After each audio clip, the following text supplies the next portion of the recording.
¿Por qué siempre pagamos los de siempre?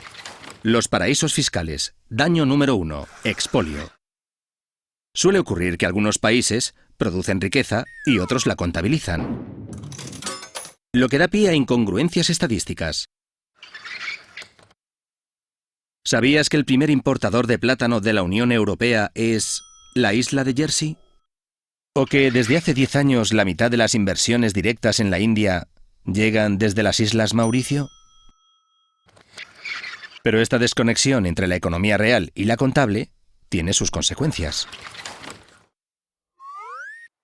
Un país de verdad no es un islote deshabitado. Funciona con unos ingresos y unos gastos. Si disminuyen sus ingresos, hay que conseguir fondos o reducir los gastos.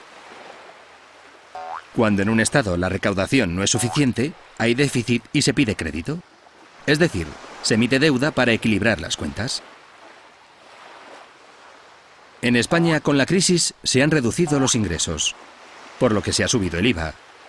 Y como no es suficiente, se han reducido también las ayudas sociales y las inversiones. ¿Y cómo se remata la faena? Pues la Unión Europea pone límites a la emisión de deuda, por lo que no se puede llegar a equilibrar el déficit.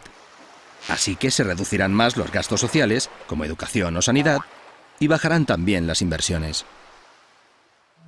Mientras tanto, hay un montón de empresas, grandes fortunas y personas físicas que esconden sus fondos en paraísos fiscales. Esta defraudación va en aumento. La recaudación del impuesto de sociedades ha caído en los últimos años un 55%, mientras que los beneficios de las empresas del IBEX 35 cayeron solamente un 14%.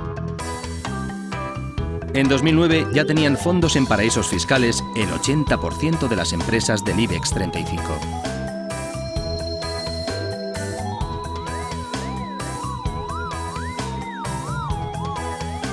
Cada euro que un contribuyente no paga, porque va de su dinero a un paraíso fiscal, es otro euro que un contribuyente honesto tiene que pagar o el Estado reducirá los gastos.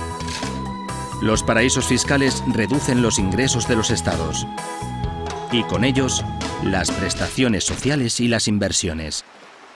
Así aumenta la crisis, el desempleo y la pobreza. Esta situación se agrava en los países en desarrollo, donde la evasión fiscal de las multinacionales cuesta cada año más de 100.000 millones de dólares, más que el presupuesto mundial de ayuda al desarrollo. Los que invierten en paraísos fiscales no son gente exótica que aparca su dinero en una isla del Caribe.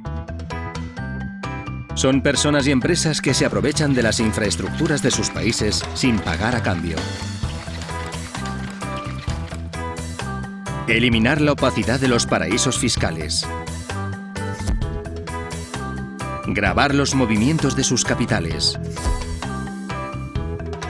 Y eliminar las ventajas de tener fondos en los paraísos fiscales son pasos necesarios para que nuestras grandes empresas y grandes fortunas paguen sus impuestos.